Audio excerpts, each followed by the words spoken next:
but they're here to help. And they do with a smile. Every event that you go to will have a comedy component, along with expert speakers and panel discussions and audience community participation. So come on down, check out ethicsintech.com, and you can see past events, and you can read the blog, and you can see about upcoming events. So ethicsintech.com. It's simple, and you might want to consider volunteering, or throwing them a couple of bucks here and there. Any and or all donations will be accepted and appreciated. Ethics in tech. It doesn't have to be an oxymoron.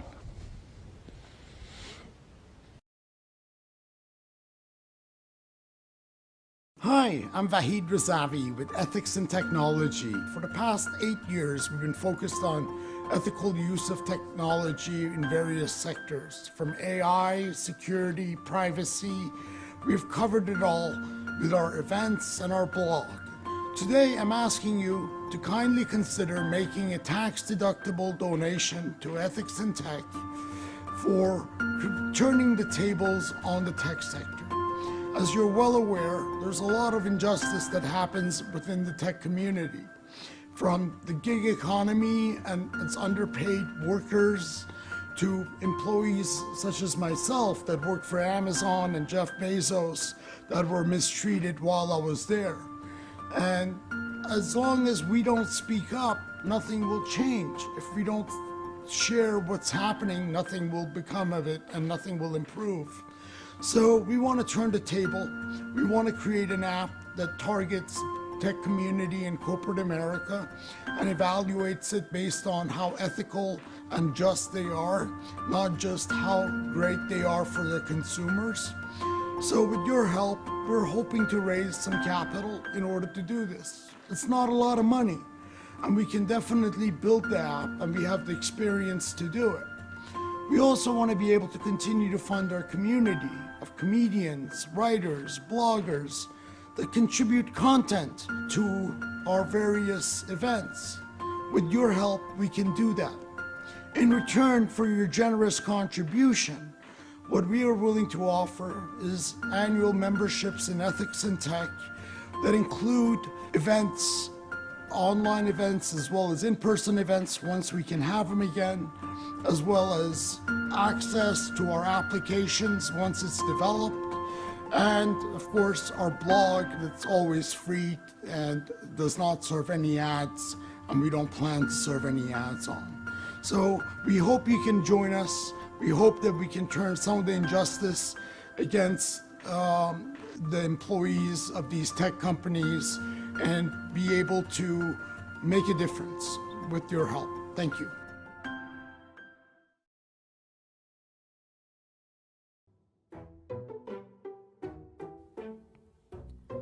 Dating in the Bay Area is so overrated.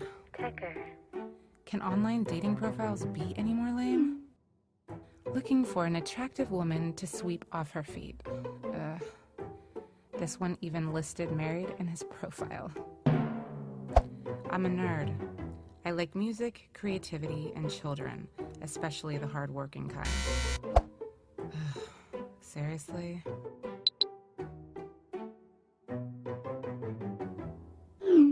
ISO for intelligent, capable woman not to hire. Yep, please don't come looking for me. Wait, what? Seriously? I'm a busy online marketplace with many interests. I bet you are. I bet he even lives at home with his mother.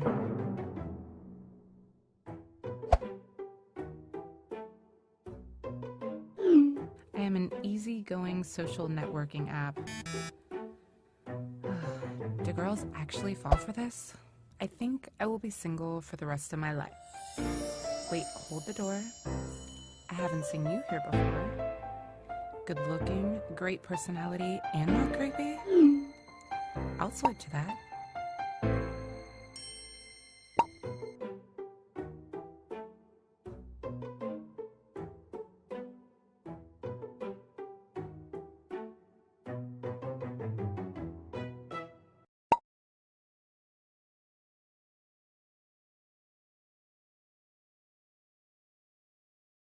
What? Hi, folks. Good evening, and welcome to our Ethics in Tech night of music, speakers, comedy. We're going to be talking about some very important things. It is tax day after all, and unfortunately, in the United States of America, fully half of our taxes, if you really do the research correctly, goes to military spending. There are plans to just continue. Our military spending is way too high. You'll hear from our excellent speakers about that. You'll be hearing from Code Pink on their Divest from War campaign. You'll be hearing from Veterans for Peace on all of their analysis and actions to reverse militarism in this country and abroad. And I'm Mike Rufo. I'm going to kick us off. I'm an advisor to Ethics in Tech and a musician and activist. I'm also on the board of Defending Rights and Dissent, a civil liberties organization. And I'm going to be doing my first song. It's called Nothing to Fear. And the chorus, I kind of like, was inspired by Code Pink and Veterans for Peace and all the activists who go out into the world to bring the message of peace courageously in very many different important situations. After I play this song, then we'll be showing a video of another song of mine called Streets of Plenty, which is about the relationship between military spending and poverty. And that video features activists from Code Pink and Veterans for Peace and other groups in Nevada Desert Experience protesting drone warfare in Nevada. So without further ado, I'll kick us off with the first song.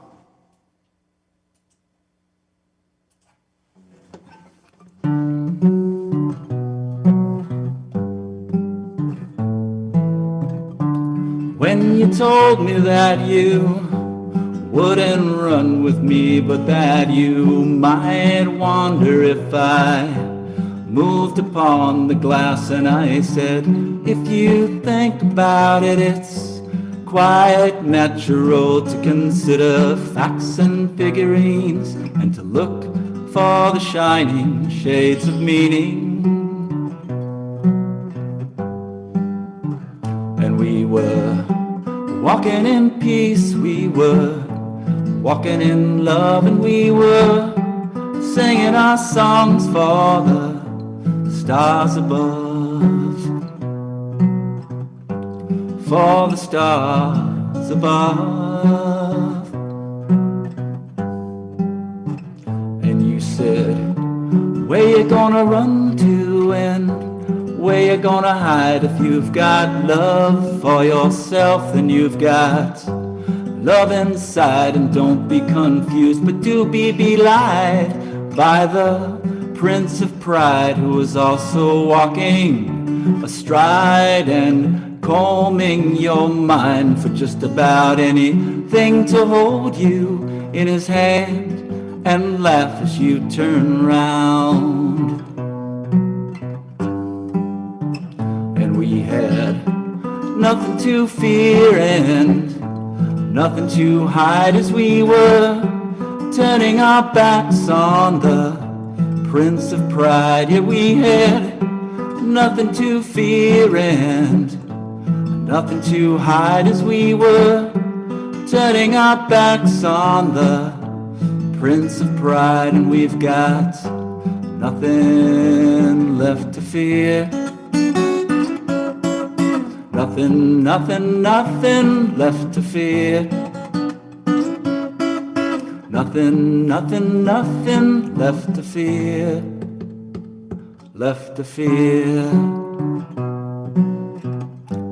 We got nothing left to fear. So don't let the time buzz by when it seems the world is rushing by, when there's so much beauty and reason to stand. Yeah, we've got the wind in the hills and the sun in our dreams, and we are open for love and all that it means. And we are walking in peace, we are walking in love, and we are singing our songs for the stars above. Yeah, we are walking in peace, we are walking in love, and we are singing our songs for the stars above. You can sing along at home. Walking in peace we are, walking in love, and we are singing our songs for the stars above. Yeah, we are walking in peace we are, walking in love, and we are singing our songs for the stars above, for the stars above, for the stars above. Thank you, everybody.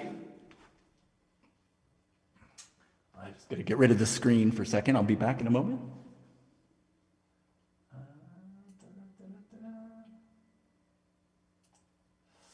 So yeah, while the screen is going away, well, I'll just leave it there. Yeah, about the next song, yeah, I guess I kind of already introduced it. Nico Colombat made the video, and as you'll see, it's about peace protesters taking the message that there's another way, right where it belongs at this Air Force Base, Creech Air Force Base in Nevada, where patently illegal drone killings are trained for every day. So without further ado, Streets of Plenty. Thank you all. I'm looking forward to our speakers, Cook Pink, Veterans for Peace. Thank you so much, Norman Solomon. Thank you so much for being here. We appreciate you so much. Shout out to Internet Archives for hosting us in person pre-COVID and hopefully post-COVID. And that's it. Thanks. Peace.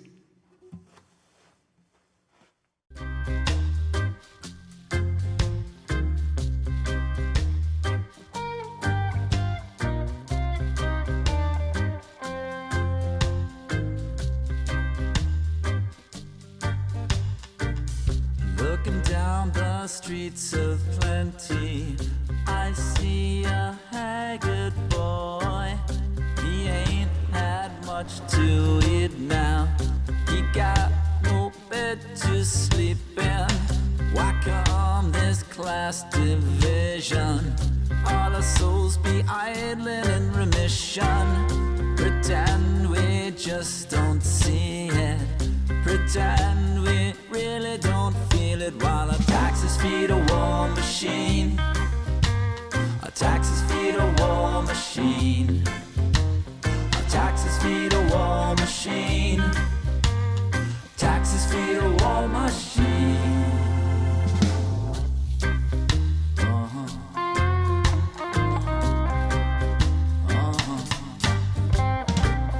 Just give me one stealth bomber. Just give me my very own drone. I don't want very much now. Just a little tank for my belly. I don't want very much now. Just a little shield for my head. I don't want very much now. Just a little love instead. But no, our taxes feed a war machine. Taxes feed a war machine. Taxes feed a war machine. Taxes feed a war machine.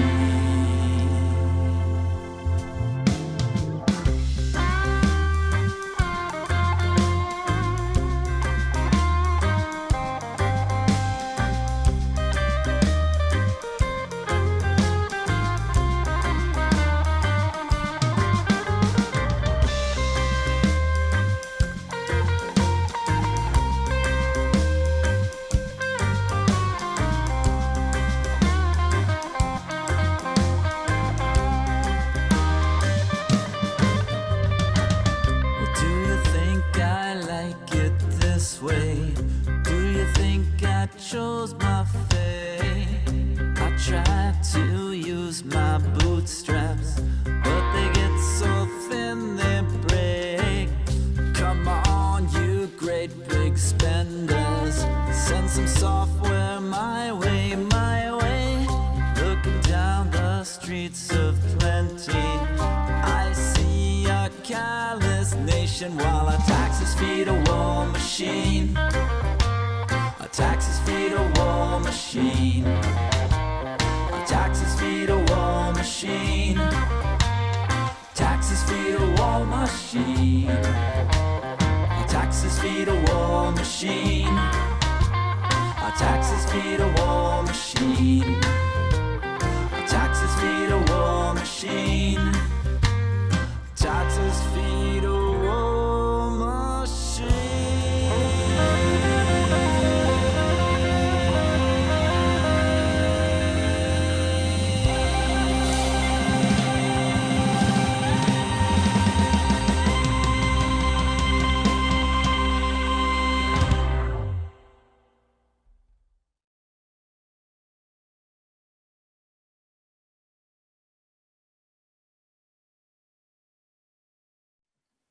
Go.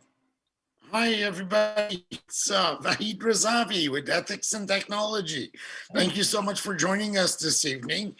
We have a wonderful program set up with one of the great speakers from Norman Solomon and Garrett from Veterans for Peace, as well as Brett Wilkins and others.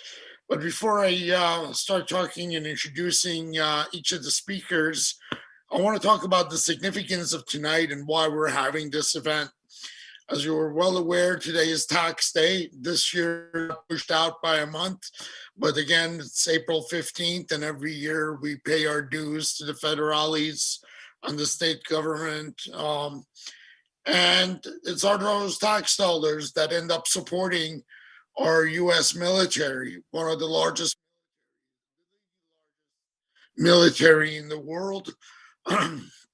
As well as the number one seller of arms and weapons and conventional bombs and missiles and airplanes to the rest of the world. We just signed a $23 billion contract to sell more weapons to the UAE that our president just approved. And we're putting more and more guns in the region in the Middle East and expecting peace. It's becoming pretty dangerous in the region, considering the actions that have recently been taken. Pretty much short of declaring war, every action that U.S. has taken against Iran in the past couple of years has been an act of war. From the sanctions to the attacks on its Iranian general, to attacks on Iranian scientists by US allies, Israel, all of these are acts of war. And unfortunately, it's gone unnoticed by the international community.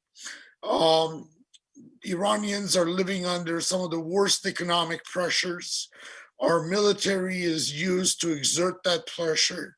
We spend $740 billion a year, and we don't have an enemy that they're fighting. That is just to maintain the status quo. And that doesn't include the more money that we're going to be pouring into our nuclear program. It amazes me. We have enough nuclear weapons and technology to blow the world over a few times, yet that is not enough, and we need to acquire more. At the same time, a college education is only available if you go and join the military. Otherwise, you'll be going into debt and incurring financial debt and obligations. And, the only place that provides the kind of education and mentorship is the military, and that's locked in U.S. universities. As they become more and more unaffordable for the masses. It's been 3-4 months since our president, Joe Biden, has taken office. And it's kind of nice to see it. Twitter, it's kind of quiet. But I think, we as progressives need to do our part to keep people like Joe Biden on his toes. What Bernie Sanders is doing is the right course of action. He's going after companies such as Amazon and big tech. And, we are a small nonprofit. We have a handful of people that support us, produce articles and videos and what have you. But we put out a petition with the help of Roots Action and Norman Solomon to break up Amazon into little pieces. Amazon should be treated like the Standard Oil of 100 years ago and breaking into multiple pieces, not just one or two as they're planning on it or potentially discussing such an action. Amazon retail, AWS services, its Alexa services, its fleet of aircrafts and transportation services. It's really a massive monopoly that needs to be dealt with. So tonight, I want to bring up, these topics in the course of our discussion. What do we do with the military-industrial complex? Where do we put the resources and our ability to bring these Raytheons and Lockheeds of the world to their knees, so not selling and lobbying so hard and heavily in DC? What do we do against companies like Amazon to get our voices heard when they clearly beat down on union action within their environment? How do we organize better? And we're blessed to have folks from various organizations with us tonight. I just thought, we have a roundtable that we can discuss some of these topics. We're new to being a nonprofit. We started our activities in 2013, so it's only been a few years. But we could learn a lot from Veterans for Peace. We could learn a lot from Code Pink. We definitely admire the kind of action you guys do. And we're excited that you guys are with us tonight. And of course, that goes for Mr. Norman Solomon. Norman was kind enough to make himself available this evening. And I wish it was on better news. Unfortunately, one of the participants of our events on February 11th was Reese Ulrich, and Reese has passed away recently. And Norman wanted to say a few words about Reese's life and maybe share with us how he likes to be remembered. I think, I always think about how I want to be remembered in life. What do they write on my tombstone? Those two lines that you get.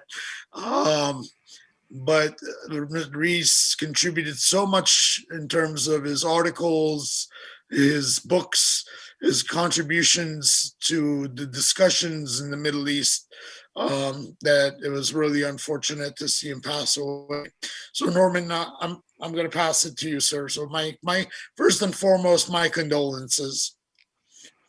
Well, thank you, Vahid. And I know that Reese, as I also feel now, but Reese was very much in accord with what you were just expressing, the crisis that has been continuing in this country. That is what Martin Luther King Jr. called the madness of militarism. And as you mentioned just a couple of months ago, in this Ethics in Tech Zoom gathering, Reese talked about Iran and shared a lot of his knowledge and experiences. Just briefly, Reese passed away last week at age of 73. And as a student at UC Berkeley, as the Vietnam War escalated, he became part of what was known as the Oakland Seven through the nonviolent blockade of the Oakland Induction Center to send people off to kill and be killed in Vietnam. And Reese had tremendous journalism skills. He was an editor at Ramparts magazine as a very young person. And for several decades, he really threaded a needle. He brought to journalism what unfortunately is a very rare spirit and combination of perspectives and skills. The mainstream media in this country pretty much puts forward implicitly or explicitly the idea that if you're pro-war, you're objective, but if you're anti-war, you're biased. Reese never accepted that. He reported from more than 50 countries.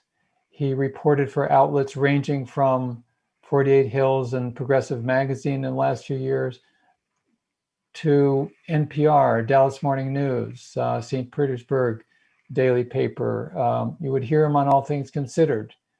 You would hear him on Democracy Now!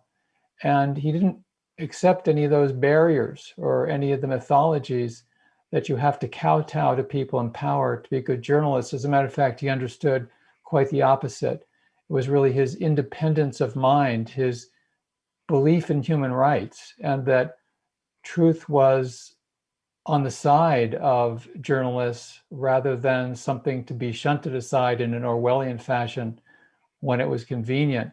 I was lucky enough to travel with Rees to Iraq in September of 2002, and then Iran in 2005, and Afghanistan in 2009. And each of those visits, as well as seeing the results in terms of his reporting, he was someone who was meticulous about facts and also always kept his eye on the prize of what is happening to human beings, what are the results of the policies.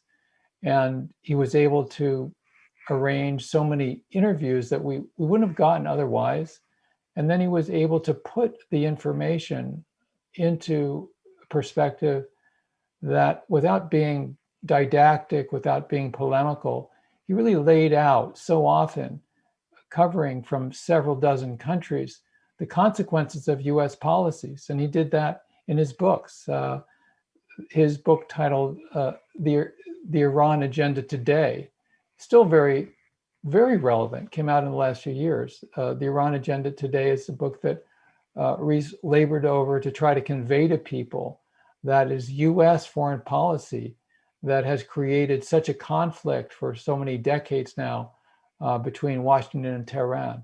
I remember when we went to the bazaar in Tehran, and we were talking with someone who was selling clothing there.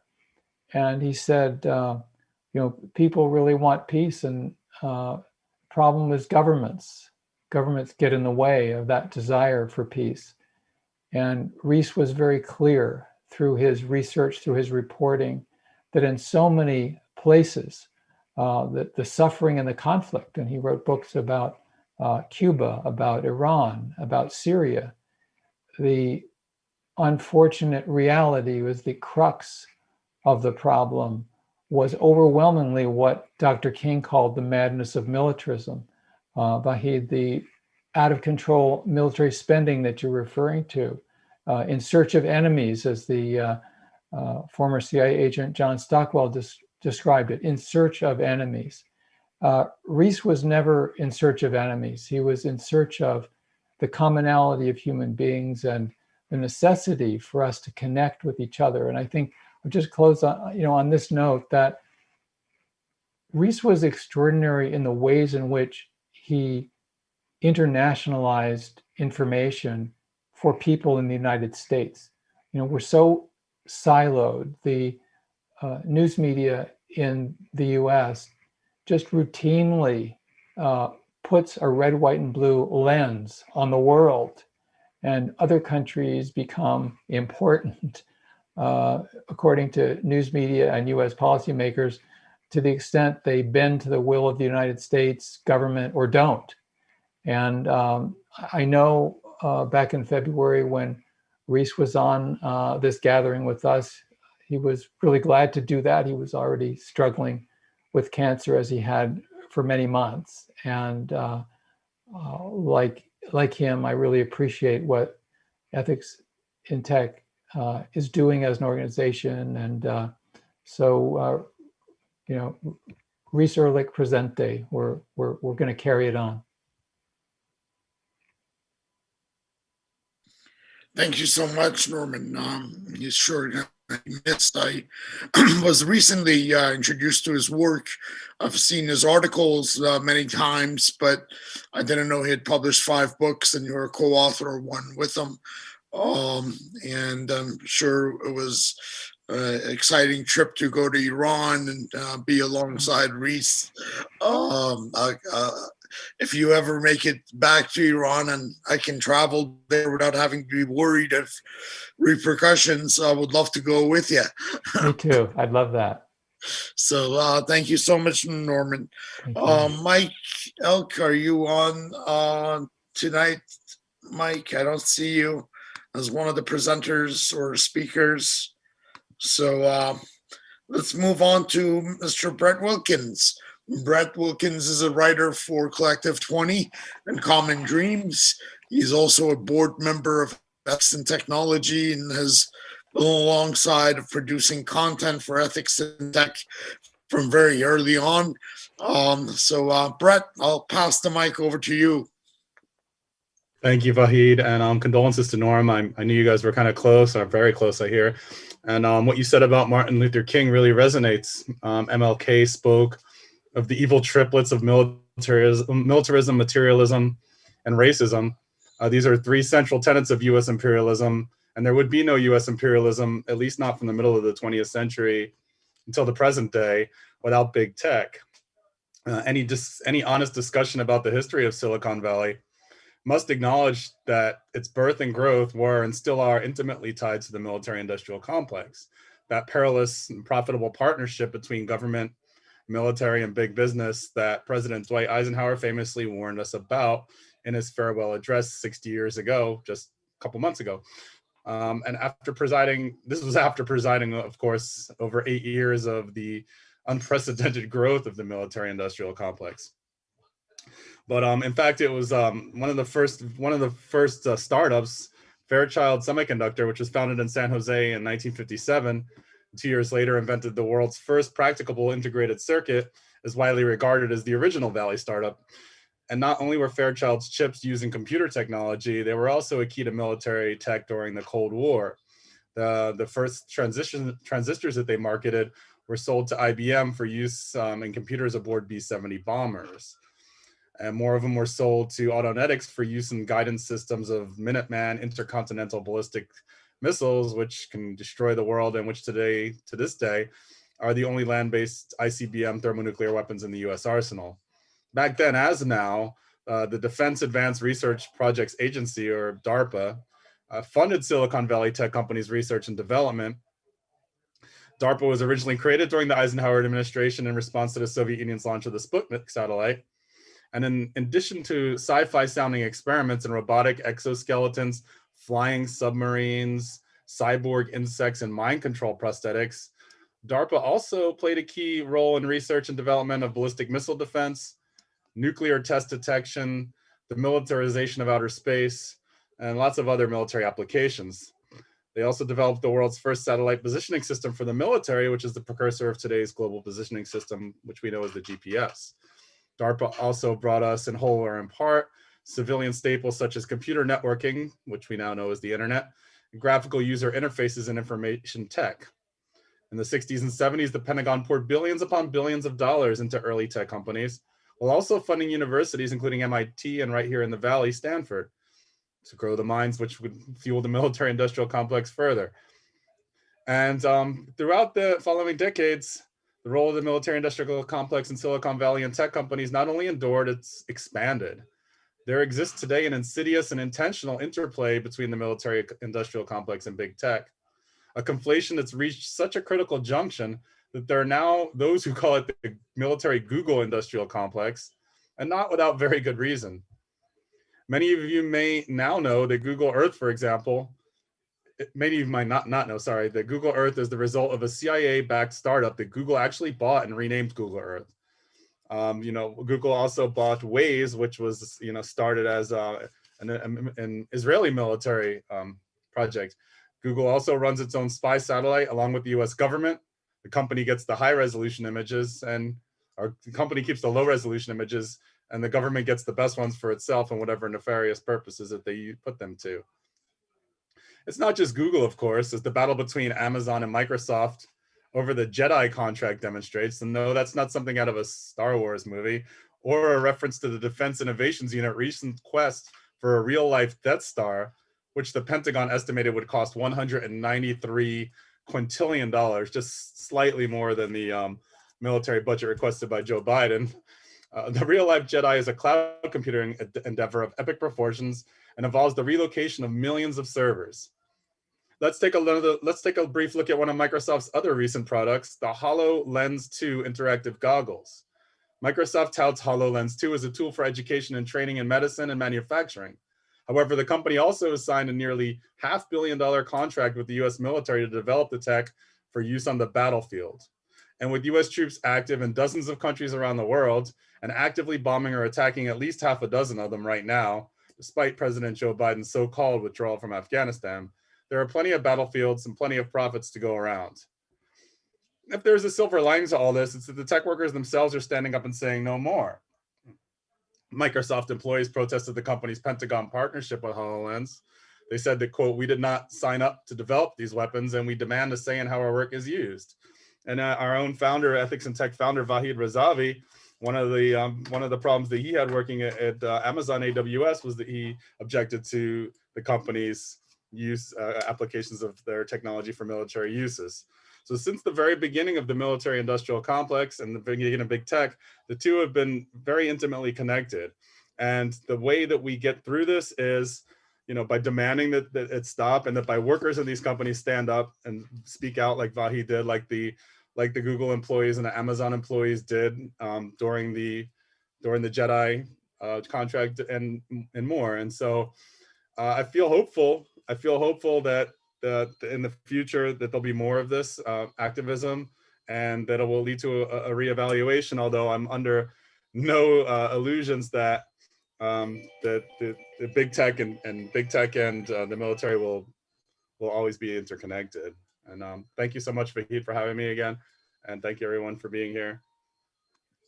Thank you, Brett. I really appreciate what you shared. The companies like Amazon's and Microsoft's of the world are all begging at the next defense contract. These are large contracts, tens of billions of dollars that are being awarded. And you don't associate the guy who brings you milk with having same as a company that's working on weapons that are autonomous, that could potentially kill, that is developing computer systems for them. And you wouldn't think that the guy who's delivering you milk is in the same business. But this day and age, monopolies such as Amazon own various segments of the economy, and they're unchallenged. In the most corrupt bidding system is the US government contracts. And that's why they can't ever complete an audit of the Department of Defense. They tried in 2018 and they failed. It's just such a cluster F that they can't come to the bottom of it as to where expenditures really go and how corrupt the system is. So with that said, I want to introduce our next speaker, Carly Towney. She's the National Co-Director of Code Pink and leads the Divest from War and Defund the Pentagon program. Carly, I admire Code Pink. I think it's one of my favorite activist organizations out there. I love the fact that you guys get the message across no matter what. You make sure you get into the House and the Senate and in front of congressmen, and always are active and full of energy and life and bring into activism. So yeah, we definitely are fortunate to have you with us tonight. So Carly, would you like to share with us what's going on with Code Pink these days, especially around the work that you're doing? So we would love to hear from you. Yeah, thank you so much. I'm wondering if I can possibly have screen sharing capabilities. Sure. Somebody could make me co-host, that'd be great. But thank you so much for that introduction. It's great to see people here. It sounds like this presentation I'm about to give is a little bit of a review for everyone here. But you're so right,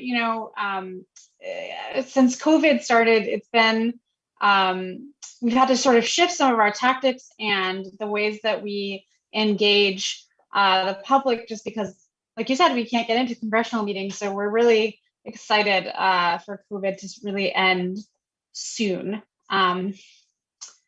Yeah, if I could just be made co-host, I think that would be great. Give me 1 second, making it No happen. worries. No worries. Thank you so much. While I wait, I'll be just talking a little bit about our campaign to defund the Pentagon, which I think, you know, given what Brett had to say, is extremely important, and I'm really excited to talk to people here about that.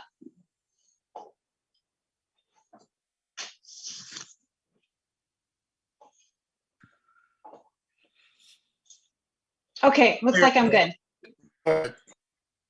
Thank you so much. Appreciate it. All right. So sorry, a little bit behind here. Excellent. Okay, well, thank you so much again for having me. I'm really, as I said, excited to be here. My name is Carly Town. I'm with Code Pink, and I work on our Defund the Pentagon and Divest from the War Machine campaign. People know Code Pink is a women-led feminist anti-war organization. This picture was taken in DC in 2019.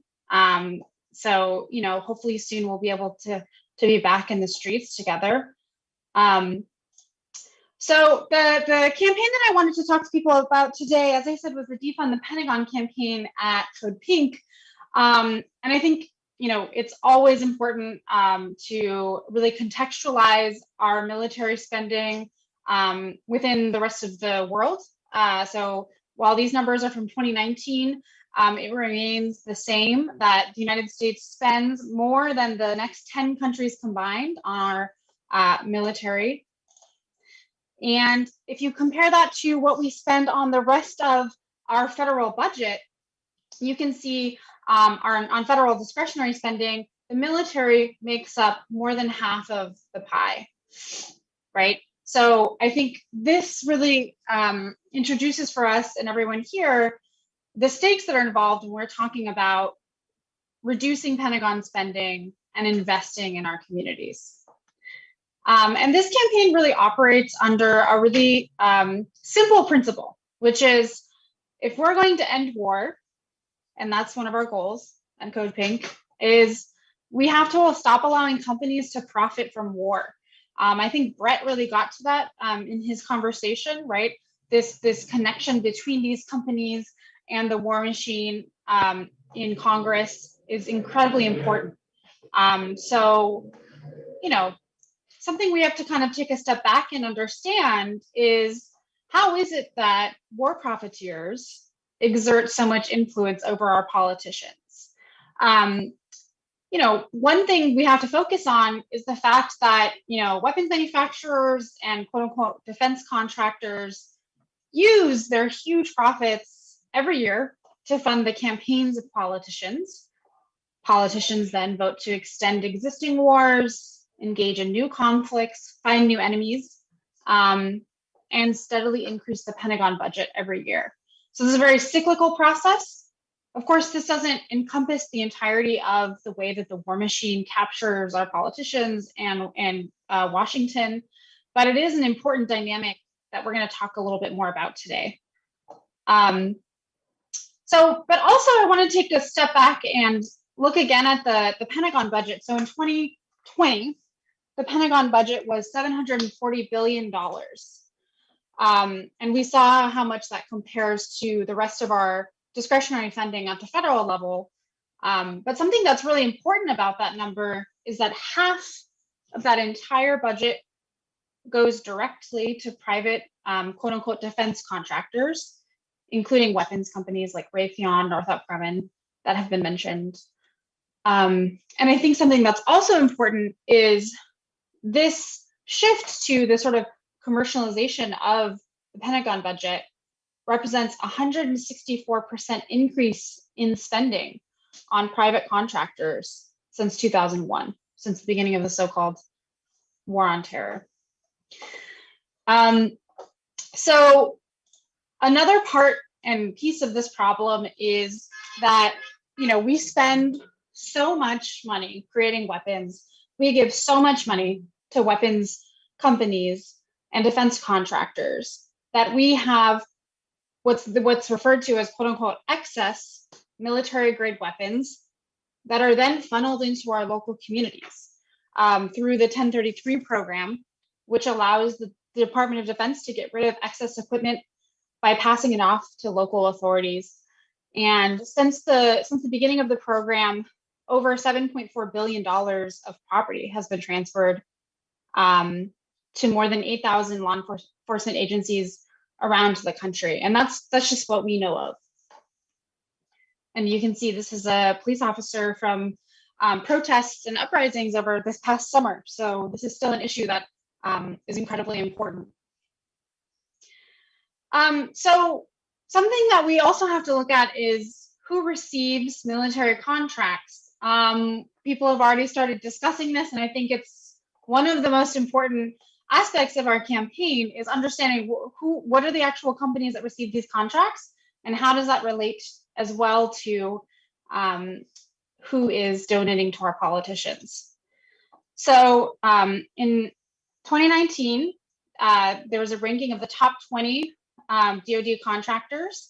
I have here the top 10 represented, and these are in billions of dollars. And you can see Lockheed Martin, Boeing, General Dynamics, Raytheon, Northrop Grumman.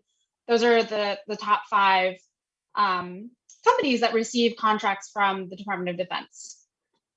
But another trend and something else that's happening that people, in the peace community as well, I would say, sometimes don't talk about, and it's the reason why I'm excited to talk to everyone here tonight, is Silicon Valley also receives DoD contracts, right?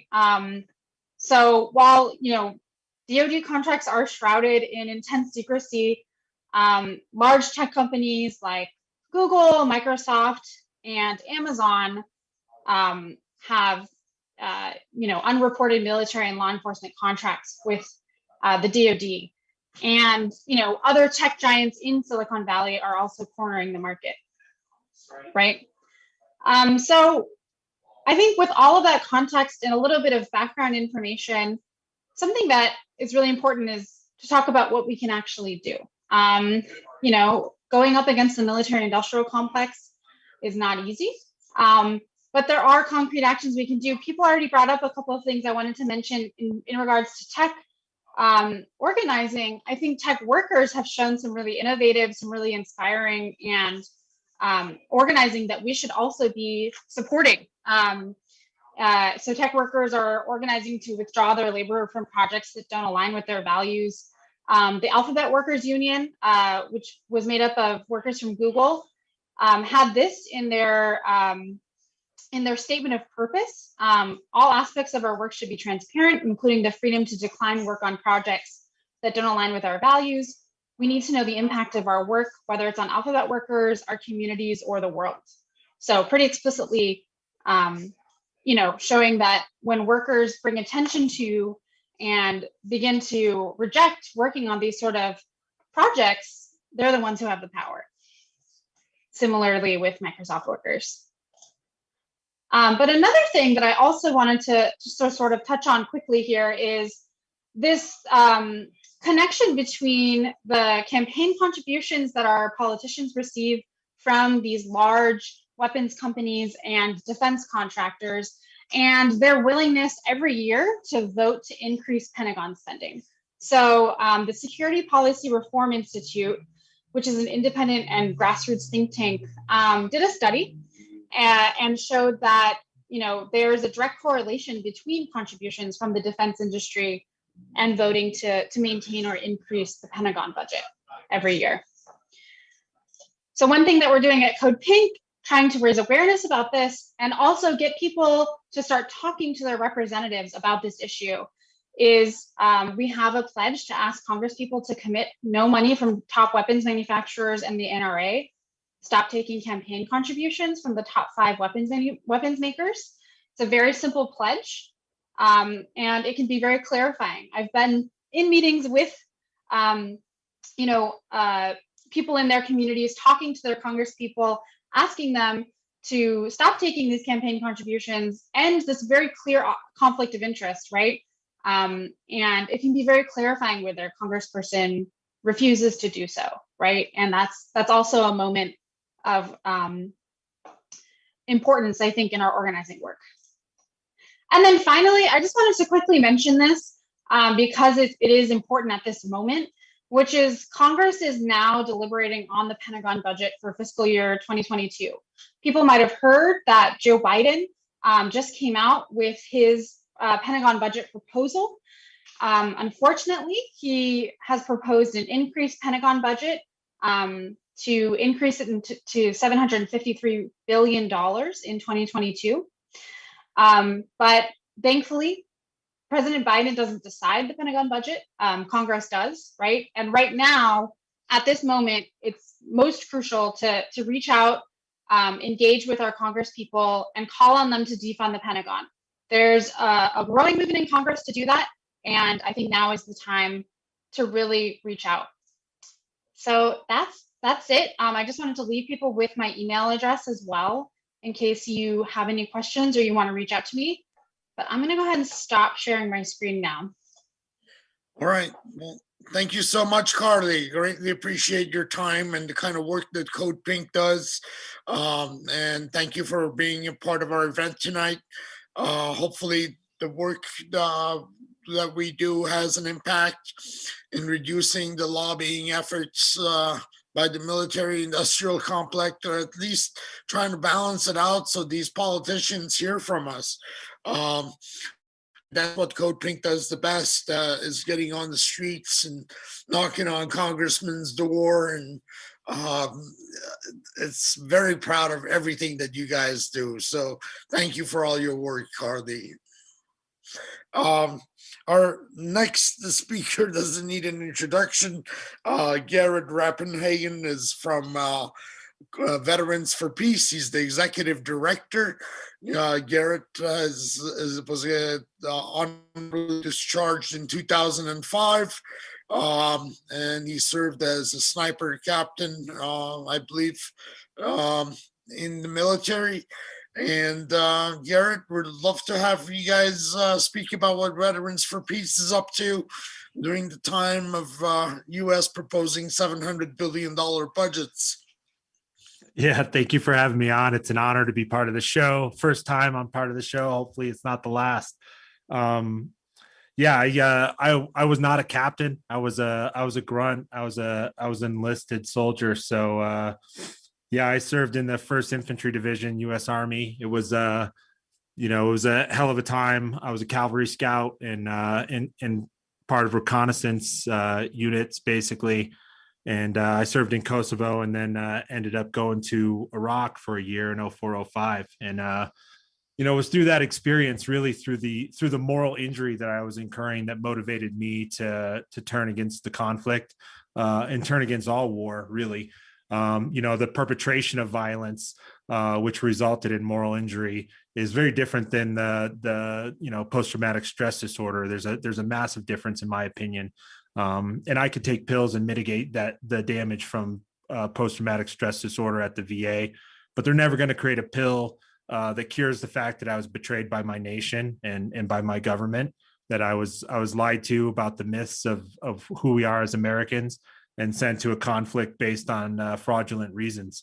And I was in Iraq during a turbulent time, 04-05. I got there right before Paul Bremer fled the country and gave false sovereignty to the Iraqi people.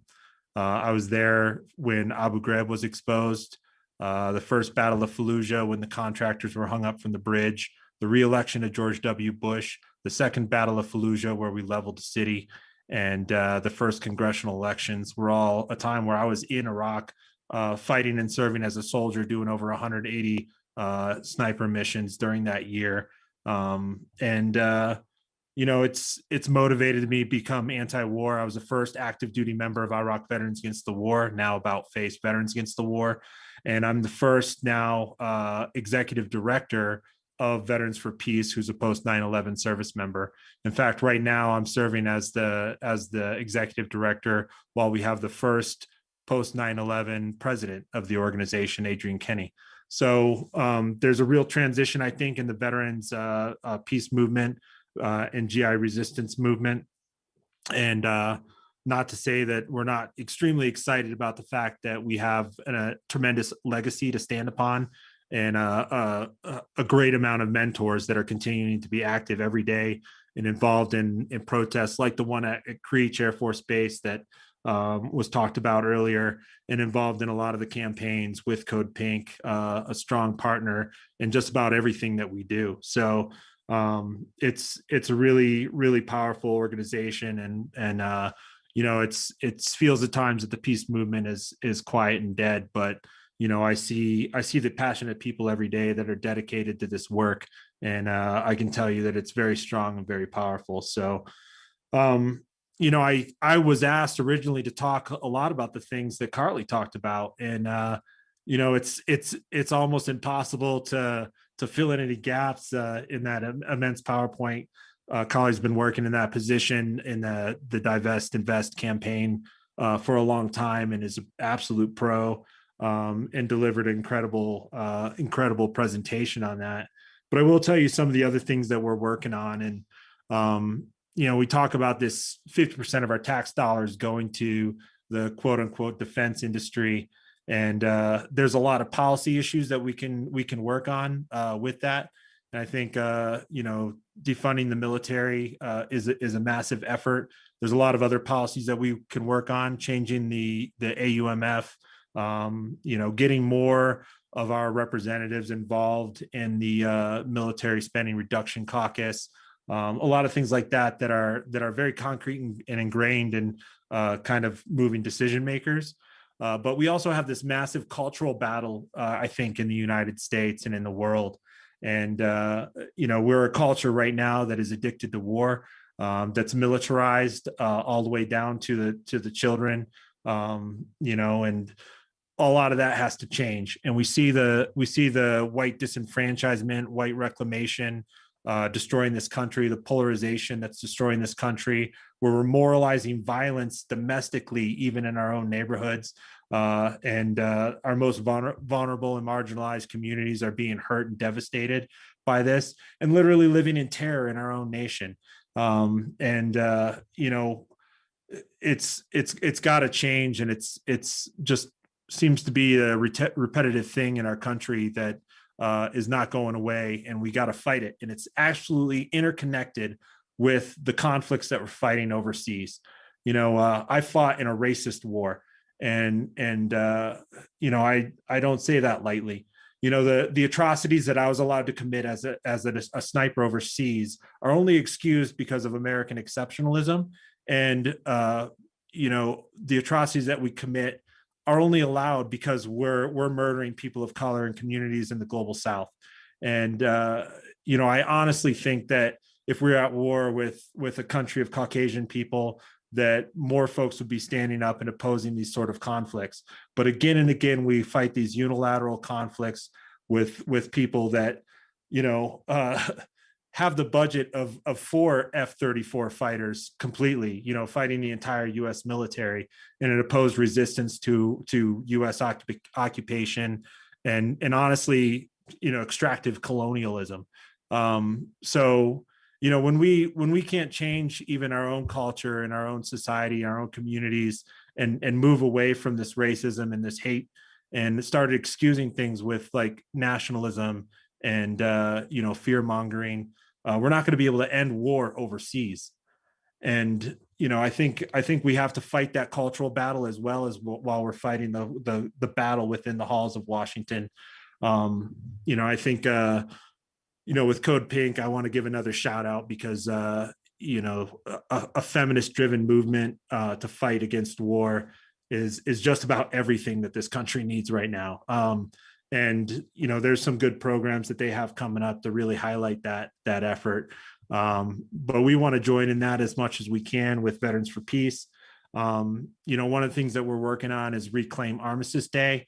It's really popular around you know, November 11th, which is supposed to be a Veterans Day, but originally it was Armistice Day. It was a day to remember the end of World War I, the end of conflict, to reflect on the horror of war. Most nations around the world call it Remembrance Day because they want to remember the tragedy and the debacle of what they got into in the horrors of it. And through nationalism within this country, we've perverted that into Veterans Day, and we've only used it to glorify war more, to perpetuate war culture in this country. And we feel that just like changing Columbus Day into Indigenous Peoples Day, we would like municipalities to change officially their Veterans Day back into Armistice Day. And I think it'll be a clear shot against nationalism within small communities all over the country and big cities. If we could take on and reclaim that Armistice Day, that we could root out some of the nationalism that's perpetuating war in this nation and perpetuating racial violence and political violence as well. So, we're working on that. We're hoping by this Veterans Day, we're just about to launch the campaign. By this Veterans Day, we'd like to get 11 cities, 11 towns in America, 11 towns on 11/11. The war in World War I ended on November 11th, on the 11th hour of the 11th day of the 11th month. And we want 11 cities to participate and take back Armistice Day. Some of the other things that we're working, obviously, the drone issue is a massive thing. Daniel Hale right now is being convicted and being pressured into accepting a guilty plea, basically, and is going to serve jail time for being a whistleblower to trying to protect peace. He's being punished for taking a radical position that he wants peace and less war and killing. It's a shame that our community is a radical community. The position of wanting peace is a radical position in the United States. I mean, that just proves how backwards and how war culturally driven our nation is right now, right? Like how are we the outsiders, and we're the crazy ones? It's a damn shame, really. So we're going to be at Creech. We're going to promote and try to get more Veterans for Peace members out there. It really is a courageous effort, and being out there myself and being in the streets and the blockades and if you block that main gate for 20 minutes before you get arrested, that's 20 minutes people aren't being murdered somewhere else in the world with drone attacks. That's worth it right there in and of itself. So hopefully more people will get out to Nevada and get out to Creech. They call that base the home of the hunters. It's heartbreaking. It's really a heartbreaking. This is a weapon of terror. People all over the world are afraid of U.S. drone fighters, and we say that it's making the world safer. When all we're doing is encouraging radicalism and extremism all throughout the world and hatred towards America. And we claim that that's a national defense when we're just making our communities less safe. We're making our nation less safe. We're making the world less safe. Another thing I want to bring up just before I get end here. We also started an initiative called Gamers for Peace. We've been really struggling with our truth and recruiting campaign, trying to figure out what to do, especially in lieu of COVID, when so many schools are being shut out. Where we're not able to go in there and speak to them. But we realize the recruiters aren't being able to go in and speak to kids either. So what are the recruiters doing? Right now, they're in multiplayer gaming systems that are playing video games with your children and grandchildren, not in uniform, not needing to declare themselves a military recruiter. Every single branch of the military now has a military occupational specialty, a listed job of a game player recruiter that's now on the internet right now, playing and building relationships with our children to corner them and recruit them in direct message chats to join the military. And they're directing this campaign against all ages of children online playing video games. So we're on there too. We're creating an initiative. We already launched it. It's called Gamers for Peace. We've got a hot logo with a game controller with a peace sign. You can find it on our website, veteransforpeace.org. And we're building a community on Discord. We're live streaming on Twitch. We're building esports teams to directly compete where we're creating peaceful esport teams to directly compete in electronic video games against US military outfits. So imagine the headlines when Veterans for Peace esports teams are beating US Army in video games, and that's written about. But we want to do direct actions online. We want to mess up their recruiting and their events and do obstruction. We want to have great panels. We want to have streaming content where you can see veterans playing video games, talking about their military experience. And we're building a following of not only children in the US and even adults in the US, but internationally. People all over the world. We have 8 billion video game players, gamers all over the world. And many of them live in countries that are very opposed to US militarism and do not want to see another child join the US military. So if you want to join our collective, if you're a gamer or you just are interested in checking that out, please check out Gamers for Peace and support that initiative. I think it directly relates maybe to some folks in Silicon Valley and ethics and tech. So it's been a pleasure. I realize I'm out of time, and I hope I can come back sometime and talk to y'all again. No, we would love to have you back, Garrett. Thank you so much. Thanks for all the great work you're doing. It scares the Jesus out of me, knowing the kind of recruiting that's being taken place in schools with, as you said, really children, because you're not even allowed to drink at the age of 18, but you can sign your life away by joining the military. I always thought the age for joining the military should be at least risen to 21 or 25. Would really drop the number of recruits by itself after people have had a chance to live a little. I want to move on to comedy. We have two amazing comedians, and Debbie Pitt Durst is in theater and the arts, and married to Will Durst, our favorite comedian, political comedian. So as soon as we finish the comedy, we'll go into a discussion and details about what was discussed for those that are interested. So Debbie, take it away. Fabulous. Thank you, Vahid. And Garrett, thank you. Thank you for your service. And what an exciting evening. It's going to be fabulous. The discussion will be great. And yes, here we are on tax day, which is not really tax day.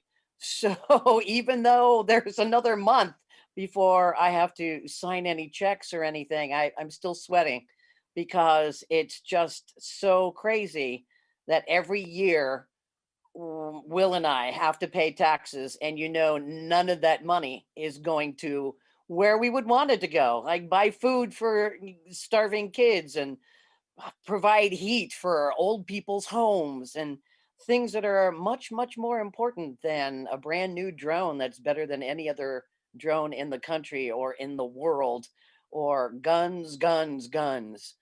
So it's I wish we could protest and not pay taxes like somebody that used to think he ran the country did not pay any taxes. It's I just don't want people showing up at the door at 3 a.m.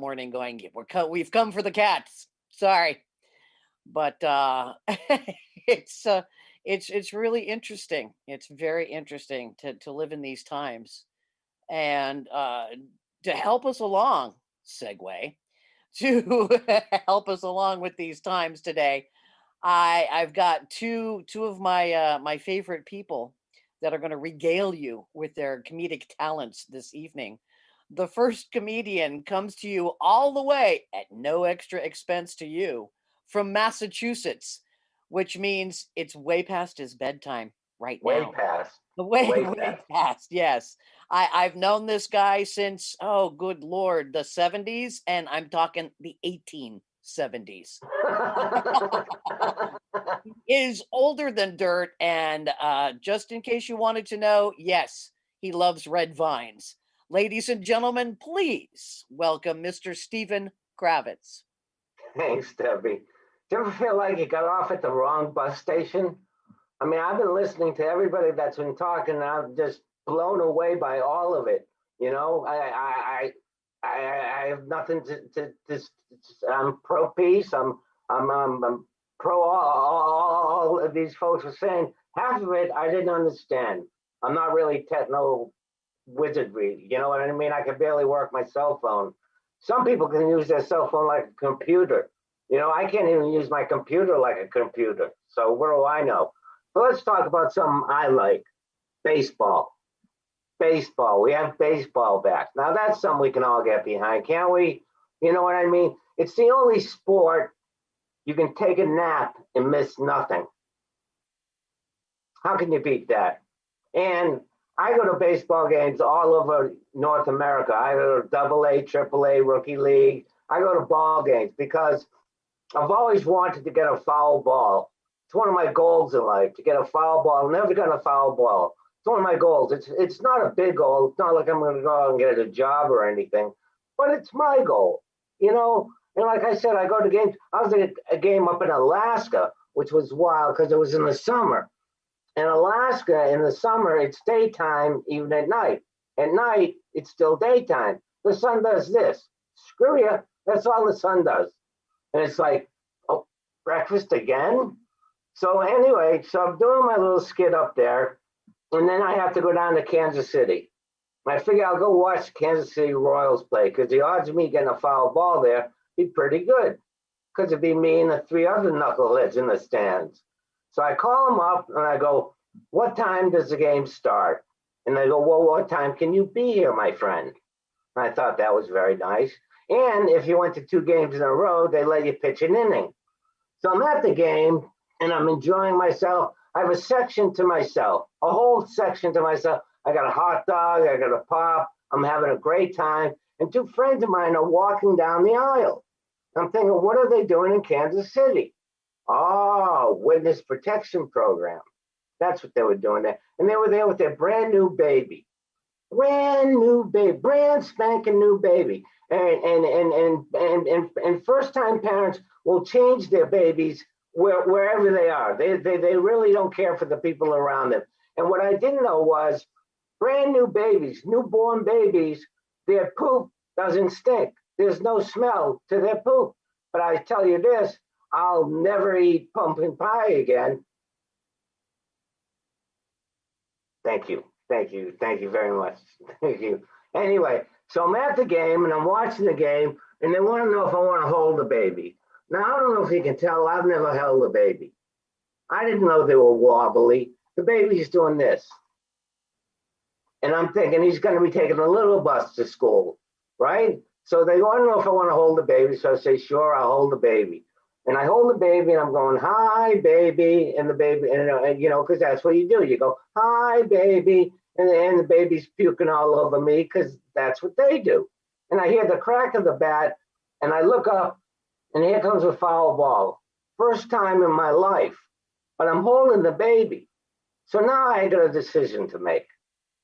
I figure there'll always be other babies, but a foul ball, that's like a gift from God, you know? And what I found out later is babies are very flexible. I could have used them as a mitt. So we'll move on from there. This is very odd doing it this way. I mean, I'm sitting in my office, you know, and it's what, 10:30 at night, about an hour and a half past my bedtime. So let's talk about relationships.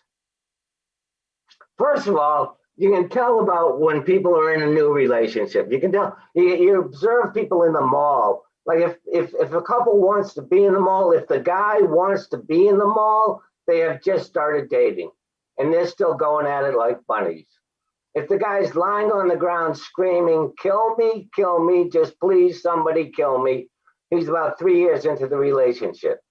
If he takes out his wallet and flips his credit card to her and says, well, buy something, I'll be over at the, over there watching the game with the rest of the knuckleheads, they're married. And women, God bless, women rule the world.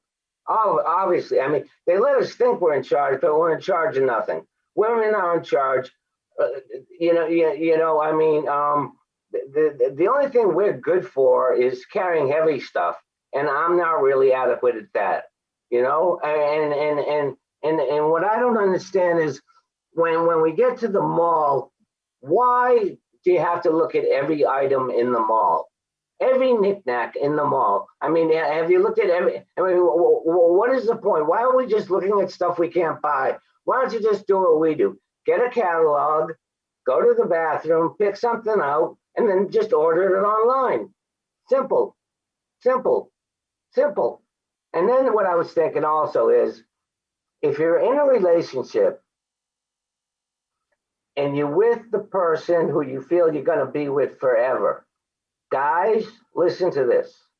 You have to learn to apologize, because each and every day you will have done something wrong. Most days you won't know what it is. And under no circumstances should you ever guess what you did wrong, because all you're doing is giving her ammunition for an argument you're going to have 5 years from now. And the other thing is chocolate. Chocolate is like heroin to women. Here's what you do. You bring some chocolate into the house, but you take a little stash and you hide it away. You hide it away because you don't know when you're going to need it. And you get into an argument with the old lady, then, you know, you're going back and forth and she's yelling at you and you're nodding your head because you don't know what she's talking about. And finally, she gets so upset, she goes into the bedroom and slams the door. You go back to your stash of chocolate and you break off a little piece, crack that door open and toss it in. Close the door up, give it 5 minutes. She'll come out happy as the day is long, and with a little luck, you'll even get lucky that night. That's it. That's all I got for tonight. Thanks, Deb.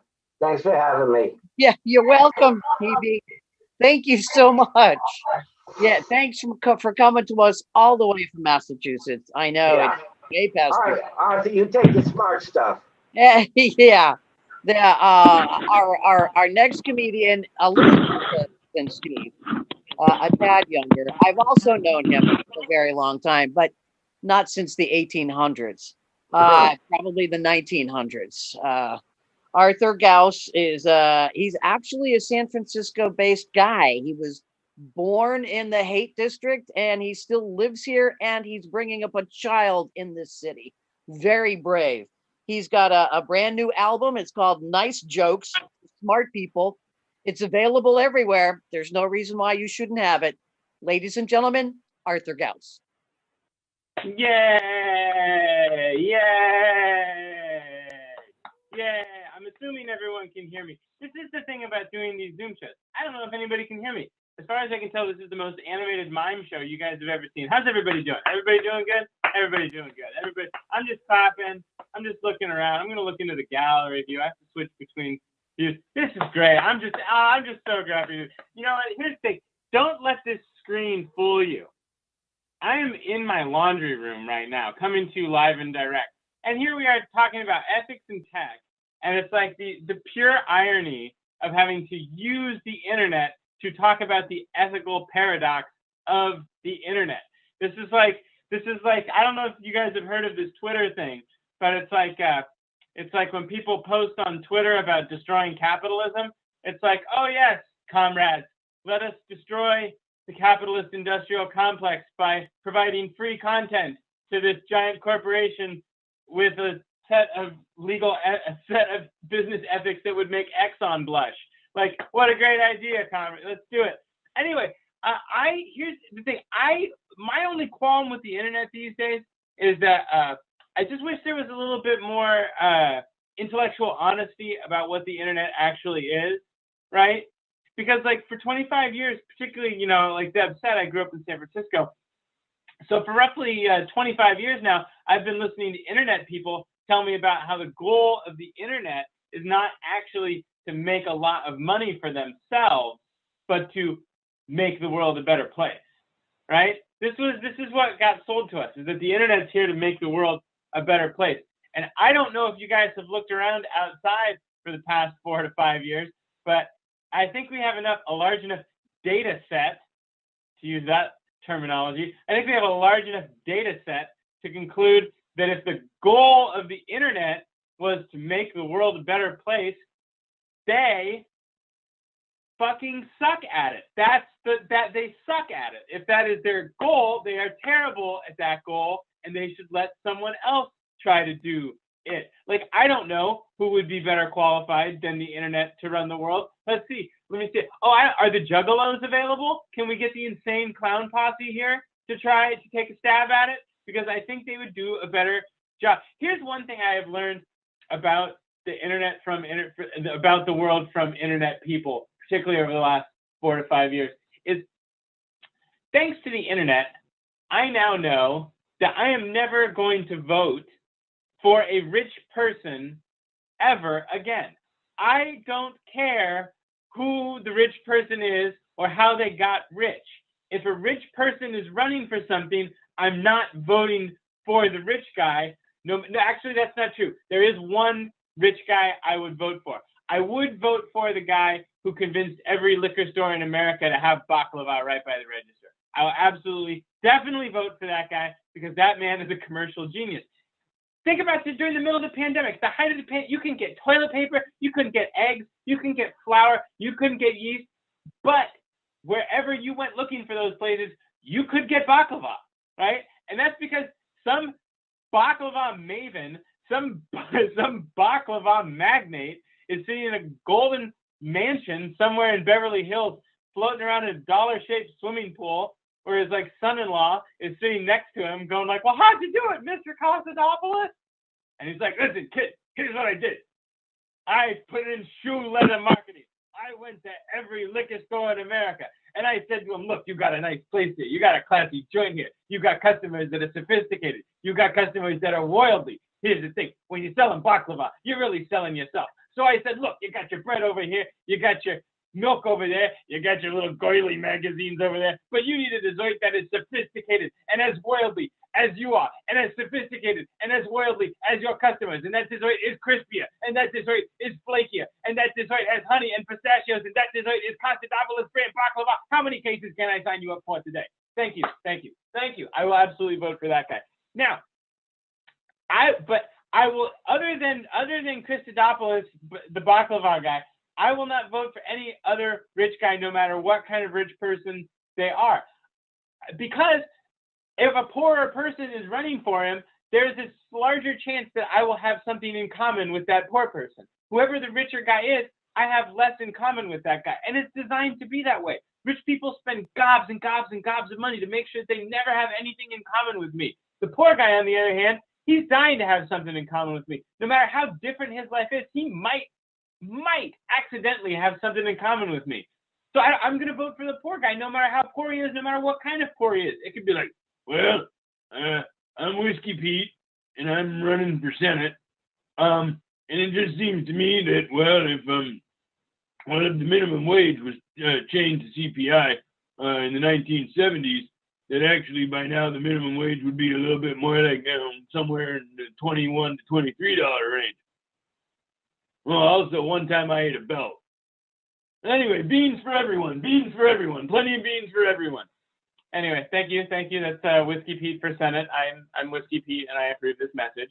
Let's see here, how much time we got here? Oh, just a few more minutes. That's great. Here's the thing. I just wish there would be a little bit more intellectual honesty from the internet about what is the internet, because as it currently stands, the internet is this thing that lives in my pocket that feeds me a steady stream of white supremacist talking points and porn. And that is not, I have questions about the ethics of that, because the whole thing is just the internet is just designed to keep you in a constant frenzied state so that you continually look at the ads and click on things. Right? I would appreciate some honesty about what the internet is. It's like, now they're going to have the Internet of Things. Like, all of your stuff is going to be on the internet. Like, so all of our household items are going to be more vain and racist now? Is this how this works? Like, we're going to come down for breakfast and I'm going to be like, hey, honey, I would love to make you breakfast, except all of the food in the fridge went bad because the fridge isn't keeping things cold now. It's just retweeting Bernie Sanders memes. Also, I can't make you any eggs because the stove is like all in on Bloomberg, and so I can't get the fridge and the stove to agree on anything. Also, it appears that everything in the living room went out for brunch. Everything in the living room went out for brunch, thanks to the Internet of Things. All right, here's the other thing. I just wish that there was a little bit more, like I said, I wish the solution that they always say, the people, when you hear the tech people talk, they always act like the solution to the problems caused by the internet is just more internet. Have you caught that like particular quandary that they're like, oh, Mr. Zuckerberg, what shall we do to prevent Facebook for destroying our democracy again? And it's like, more Facebook. That's, I think, the obvious answer here. I just like, it's like, I talked to a tech guy after a show one time, and he was like, well, I should just tell you that I think that the problems of today would not be happening if our nation's founding fathers had the same wisdom and foresight as the leaders of Silicon Valley. And I'm like, okay, I'm sorry, I just don't buy that. What is, like, instead Patrick Henry, instead of being like, give me liberty or give me death, instead of that, he's going to be like, here at Colony, we give the power to you, right? It's that TED Talk way of talking that they talk in. It's like they all talk in that way. Like, did you know that the Pope has a TED Talk now? Hold on, I'm just going to say this because maybe some of you guys are cutting out. I just want to make sure everybody gets this. The Pope has a TED Talk, right? What is the Pope going to tell people in TED Talk form? Is it going to be like, what are you going to do to take your spirituality to the next level? It's just, there was a guy running for mayor one time, just going back to this point about the Silicon Valley being our political leaders. There was a guy running for mayor in New Orleans. Did you know about this guy? This guy was running for mayor in New Orleans, and he was running on his platform. One of his platforms was that he was going to, quote, Uberize the police force. He was going to turn the police into Uber. It is bad enough when innocent people get shot in broad daylight by a uniformed police officer. It is way worse when it is some independent contractor, right? All right, I'm still working out that punchline. I think that's pretty funny, but we'll continue. Here's the thing. I cannot think of a worse idea than turning the police into Uber, right? Like, what is it going to be like? Hey, I'm here from Uber Police, and we're to investigate a crime reported by Miranda. Okay, Miranda. Looks like you reported an armed robbery. Just hop into my Uber police car. It's a black Toyota Prius. There's some bottled water and a phone charger in the back if you need it. Okay, so it looks like you selected Uber Police. So I'm actually going to need to stop and pick up like 4 more criminals before we head downtown. Also, we don't make a lot of money here at Uber Police. So we're also moonlighting for Postmates at the same time. So I'm just going to need to stop off real quick and run this Chinese food up to that old lady. I'll be right back. Uber Police. Don't forget I'm Aiden. This is my partner, Bladen. Don't forget to leave a 5-star rating. That's a little comedy tag thing at the end. Anyway, I'm going to do this last bit because I think it's really satisfying to do. I don't know what we're going to do at the end of the pandemic. I think we're probably going to, because it's like it's ending, and I don't know how we're going to go back to being like normal again. I don't know how we're going to learn how to interact with each other. Do you guys have this problem? You go out into public now and you're interacting with people and they like look at you like you're being weird, and you looking at them like, what? Why are you looking at me? And then you're like, oh, wait, that we're just relating. We're just relating. That's what we're doing. I had trouble remembering that. And like, I feel like we're just going to have to find a way to teach us all to be friends again. Like, that's what we just need some way to teach us all. Maybe we can harness the power of technology to teach us all to be friends again. I don't know how we're going to do it. I think we could probably do it with a reality TV show.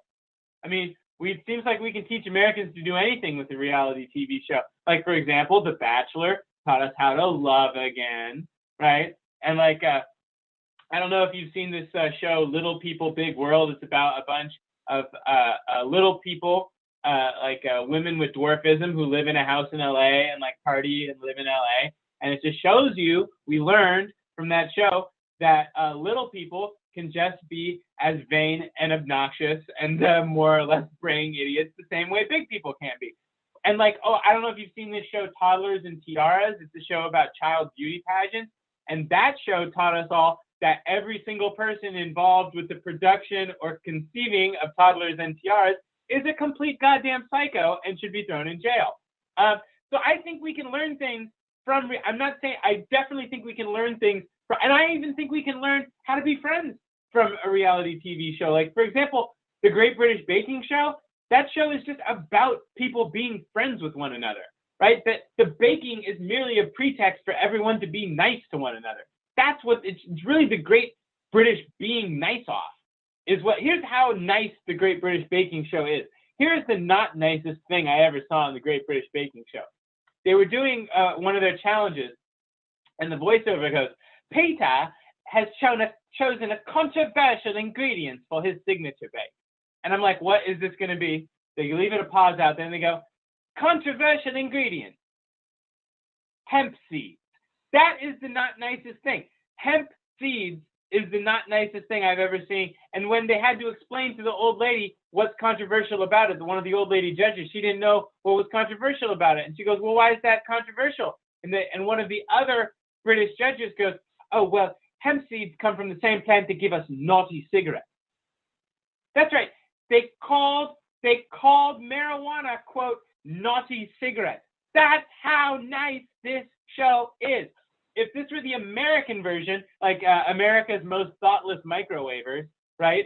It would be like Peter is using a controversial ingredient in his signature microwave. Neo-Nazi paraphernalia. I'm just saying it would be different. Here's the thing. I just think that we can successfully teach us how to be friends using a reality TV show. We can just do like America's Next Top Friend, right? I just don't think it could be an American reality TV show. I think we just have to do a different country's reality show because American reality TV is always like festooned with these cutthroat psychos. You know, like you can't have a show about being friends that includes the line, "You are the weakest friend, goodbye." It's not going to work, right? You also can't have that one awful character that they have on every single American reality TV show that's like, I'm not here to make friends. I'm here to win this competition and become America's top friend. And I'm going to let that one titter around here, guys. Anyway, thanks for having me. Thanks for letting me do that last joke. It's not really on the feed, but I did it anyway, and I'm appreciative for it. Thanks a lot, thanks a lot, thanks a lot. Thank you. Thank you, Arthur. Arthur Gauss. Thank you, Stephen Kravitz, Arthur Gauss, for joining us tonight. I'm going to hand it back over to Vahid for our little discussion. Sure. I thought it would be great to have a conversation with Garrett, as well as the other speakers, Michael Rufo, who didn't really get a chance to speak, and Brett Wilkins. And so I really appreciate your time for sticking out and talking to us. Garrett, do I see you? Yep, you're on it as well. So Garrett, I got to ask you a question. I lost a cousin in the Iran-Iraq war in Kurdistan when I was a kid. I had to go to his funeral. I think I was 8 or 9 years old. But, you know, I always hear this sentence from people, thank you for your service. And I wonder, you know, what that means to a veteran, because I just look being a veteran as being a victim of war, of being a victim of military industrial complex, of being a victim of politicians. And in our society, there's a lot of people that do good. The nurses, the janitors, the people that helped out during this COVID pandemic. You know, we don't make a point of it to thank them for their service. Yet I hear that statement a lot. And I just want to know from your perspective, you know, what does that mean and how do you view it? Well, anybody who makes a commitment to their community to protect them and makes an oath to really do genuine service, I think that want to serve is an honorable thing, no matter who it is. We live in a culture that we barely serve the people who are closest to us. People hardly serve their family members and their loved ones, and their best friends. Service is something that I think our culture starts to look down upon. Children in classrooms today don't aspire to be servants. But so that commitment is honorable. It's the fact that you're really betrayed and you're used by your nation, and that service is built upon this American myth about who we are as a people. And that's what sets you up for moral injury, is that ultimate, that betrayal, that who we are as Americans, that we're the defenders of democracy, or we're the protectors of human rights. We know that in the activist community is a damn lie, right? And it's veterans who get addicted to that and co-opted by that, join the military. Once you're in the military, you're even fed those values even more, and you come out of it. Once you're really awake to it, you realize that you've been betrayed. So when I hear that, I usually just hear somebody who either needs to fill an awkward silence or something awkward among themselves. They have to say something, or they're still just confused in the shroud of that American myth still. When I was fresh and raw out of combat, I would enjoy those conflicts. I would confront people who told me that. And now I realize that, that's usually a battle that I'm not going to win. And, I say I'm serving my community harder now as a peace activist than I ever did in the military. Yeah. Thanks for doing it, Garrett. Thank you so much. It's a real pleasure. So thank you for your service to the community and for holding up the values that you're instilled with. So thanks for that. Mike, I'm going to pass it to you. I know you didn't do much talking. Do you have anything you want to add? Well, I really appreciated hearing from everybody tonight. I think it's just, so important. It is odd, this whole issue that we've been focused on tonight of militarism and military spending. I just feel like the country's been somnambulating, sleepwalking through, through this grotesque and destructive misallocation of resources for decades. And, it's just, it's frustrating. Even, I think the Defund the Police campaign is very interesting and important, but sometimes I feel like people don't look at the numbers. It's like, yeah, that's great, but you're not gonna fund health care for all. You're not gonna eliminate homelessness with the police budgets. You can do those things with the U.S. military budget. There's more than enough money there to solve most of our social problems and to solve climate change. So, and another thing is that's really bothersome to me, that's maybe tangentially related to what we're talking about, but this country does not talk at all about global human rights and the fate of the earth. Really, we still behave and preach the zero-sum game mentality, that it's us against somebody. And I mean, human beings have been knocking their heads together doing this for hundreds of thousands of years, and we don't have a lot to show for it so far. So it's just, is it really that complicated, folks? To get your mind around the idea that we have the talent, we have the knowledge to harness our resources for the benefit of all humanity and just get on with maximizing our human potential and having a good time on planet Earth? Sorry, I don't know if that was a tangent, but unfortunately, that gets in the way of the greed of the billionaire and the billionaire class that wants to take advantage of war and conflict. These wars are funded by, and the weapon sales are funded by banks and corporations, lobbying dollars, and and it's their so effort. frustrating because, I mean, you can make money building solar panels too. Building tanks and modernizing the nuclear arsenal is not the only way to make a buck. And It goes back to my original question. How do you fight the military-industrial complex? What are they going to do next? Are they going to go and start planting trees? Is Raytheon going to go out there and start deploying drones for the environment? What do you expect these companies to do if you take their ability to sell and make guns away, or even limited? Well, I mean, you have to have I mean, I think there are lots of things that they could do.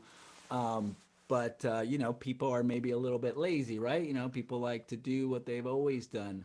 I mean, one other thing we don't talk about too is, remember in the 90s, Clinton didn't do a lot that he said he might do in progressive politics, but he did do one thing. We forget. He knocked down the military budget.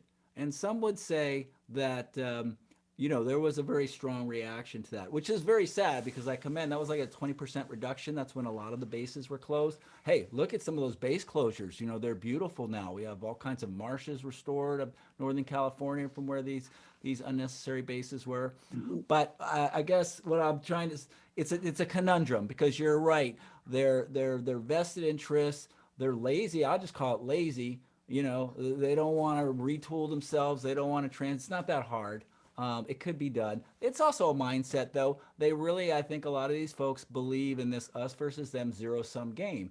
But, I think that's what we really have to change is moving beyond that. And, I was glad that Garrett brought up Armistice Day.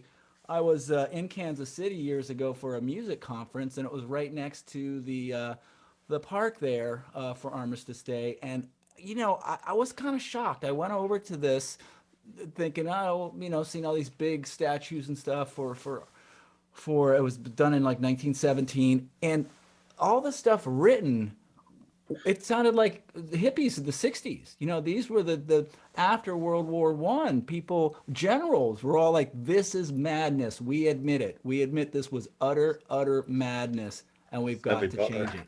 It's sad the League of Nations didn't pan out. The UN is sadly tied up in knots with the Security Council, but we can't give up on the vision of one human family and global human rights. We've got to just keep talking about that.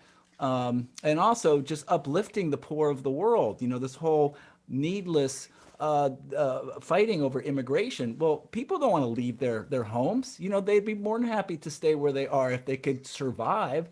So why don't we get all of our great tech capital? Tech's going to save the world. Well, let's see it, baby. Let's see it. Let's save the world. Yeah, I mean, look at what's happened in Central America. It's full of MS-13 gang members and guns that were exported out.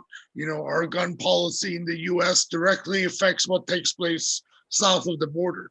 And making guns readily available in this country and the gun-loving mentality ends up, promoting violence in Central America, and then we have to deal with the refugee crisis of it. Unfortunately, unless you remove the guns, you're not going to have safety for these people, and that ship has kind of sailed. Like the 11 Armistice Day cities campaign. I think that's a great campaign. Yeah, we would love to take part. I mean, Garrett, one of the things is we're a small nonprofit, but we would love to take part in Veterans for Peace events, help promote your message. What is the best way to work with you guys? Is there a way to partner up formally, or how does it work? Yeah, that's a great question. We work with a lot of organizations on a lot of different campaigns. So, I don't think it's a difficult barrier if you want to get involved in something. The Reclaim Armistice Day, we're just trying to put things together right now. Right now, we're actually looking at, we took the cities that are declared mayors for peace, which there are, I think, 218 U.S. cities as kind of the low-hanging fruit targets of like where we want to go after first, because they're municipalities that we have to change and create these laws. So we're looking at overlays of where we have a lot of good membership and chapters with locations that have cities that have mayors for peace. So if you want to get involved, I'm sure we could work out a way. It's just a matter of us talking maybe offline and figuring that out. Okay, yeah, count us in. I mean, Awesome. we could do to support Veterans for Peace. We're 100% behind, and we'll be happy to partake. And I think that goes for everybody on our board as well as our advisors, just knowing them well enough. Fantastic. Hey, Garrett, and I write for Common Dream. So if you next time you have esports and you're taking on the Army, just shoot us. Yeah, we'd love to cover that too, and the Armistice Day thing. And yeah, I've long admired Veterans for Peace. It was by 2011. I was at Occupy Oakland when Scott Olson had his head split open by the Oakland police, and I was just really just seeing him there. There was another guy there too. I forget his name, but he was in his Navy sailor uniform, carrying the Veterans for Peace flag, and they shot him right in the face. Yeah. So yeah, and I mean, it's just, I think that when you have people like Garrett, when you have people who've seen it, you mentioned the flattening of Fallujah and all that, I think it confers like an extra level of legitimacy when you do go to the side of peace. Like General Smedley Butler is one of my all-time great American heroes, and I just, there's like so much hollow, like support our troops and all this shit, but like, sorry, but the best way to support our troops is not to send them to kill and die in the first place, I would say, right? And, Exactly. I wanted to say something about your, and you mentioned Clinton and cutting the budget, but Clinton also bombed Serbia for credibility's sake. And I think that's the one time that when Garrett was saying that if these countries were Caucasian, then people, well, that's the one time. I think they had a McDonald's. I went to Serbia after that to see, and they were just the most amazing. Vahid spent a lot of time in Serbia too, didn't you? Just the most amazing people, and they would stop me on the street and be like, "You're from America," and this is within like 6 months of us bombing them, and they were like, "Oh, just welcome to my country. Please go back into the United States and tell the American people that Serbian people aren't animals." And and it's just like, it's just the cure for ignorance is just getting out there and seeing people and meeting people.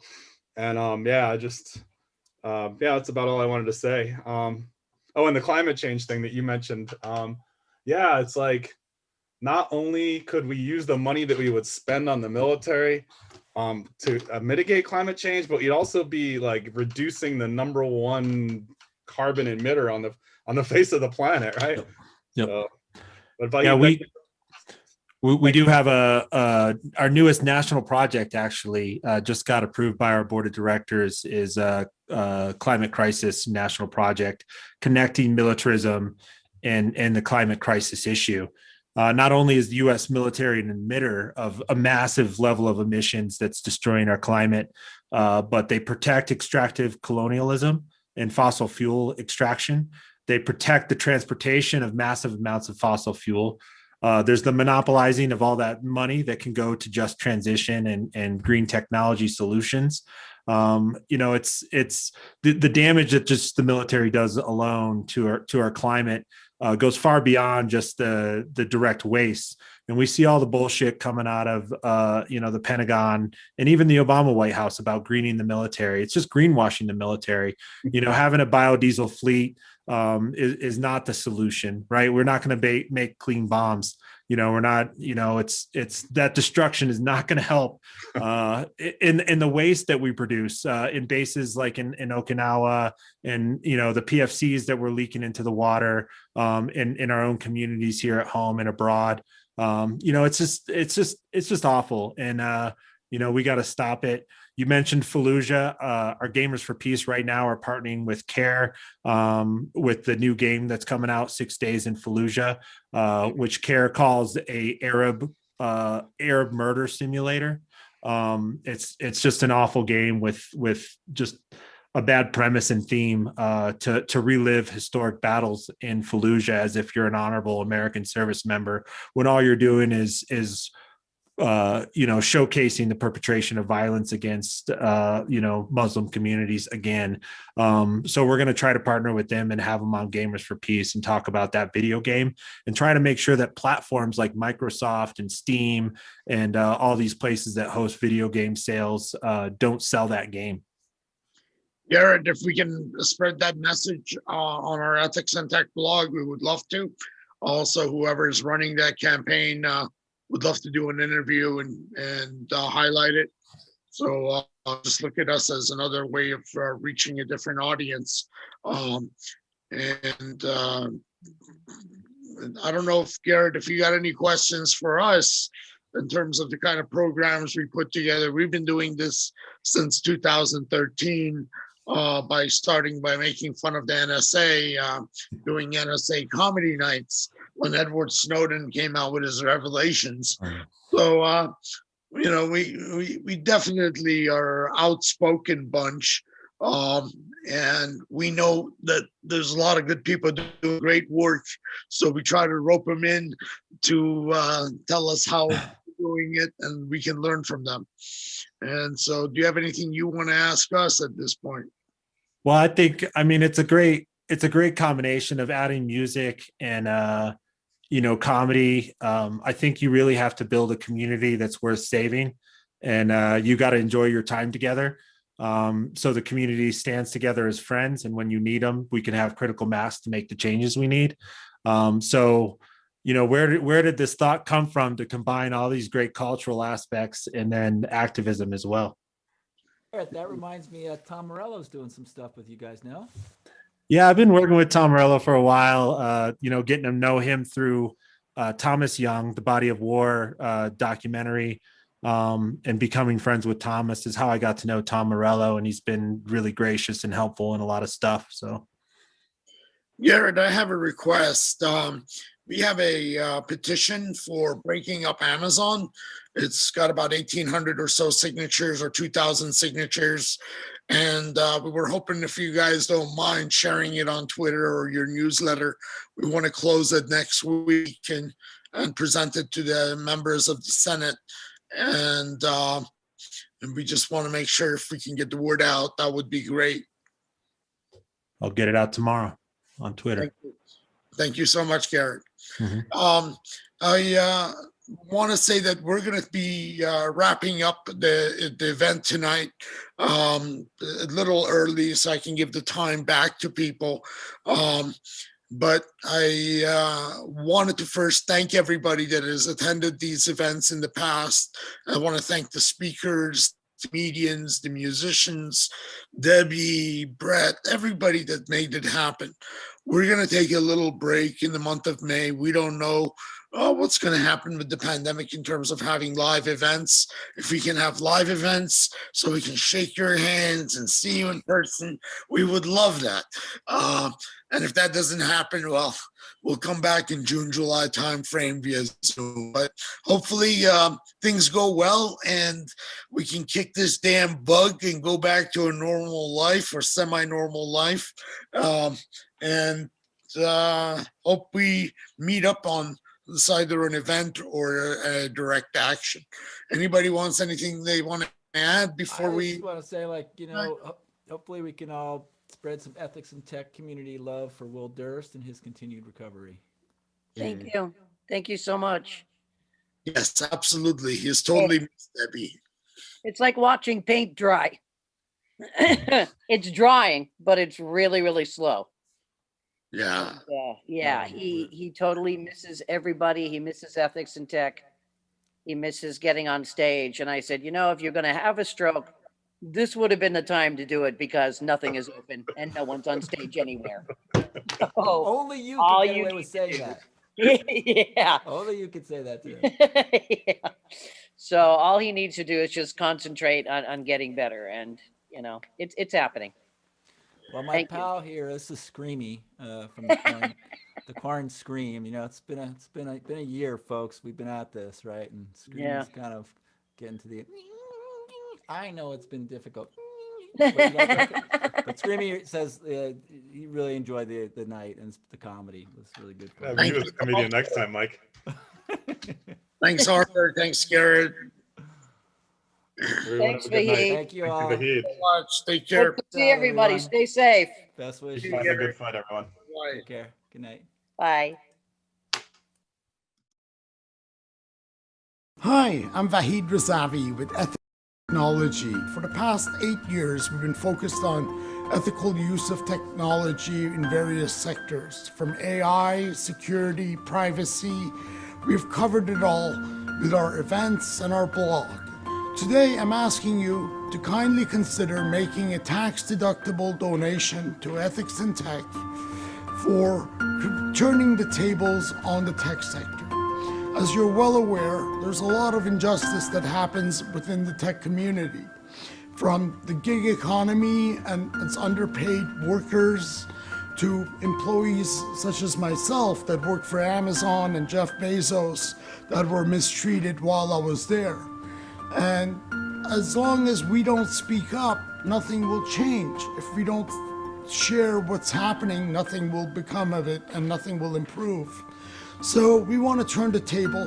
We want to create an app that targets tech community in corporate America and evaluates it based on how ethical and just they are, not just how great they are for their consumers. So with your help, we're hoping to raise some capital in order to do this. It's not a lot of money, and we can definitely build the app, and we have the experience to do it. We also want to be able to continue to fund our community of comedians, writers, bloggers that contribute content to our various events. With your help, we can do that. In return for your generous contribution, what we are willing to offer is annual memberships in Ethics in Tech that include events, online events, as well as in-person events once we can have them again, as well as access to our applications once it's developed, and of course our blog that's always free and does not serve any ads, and we don't plan to serve any ads on.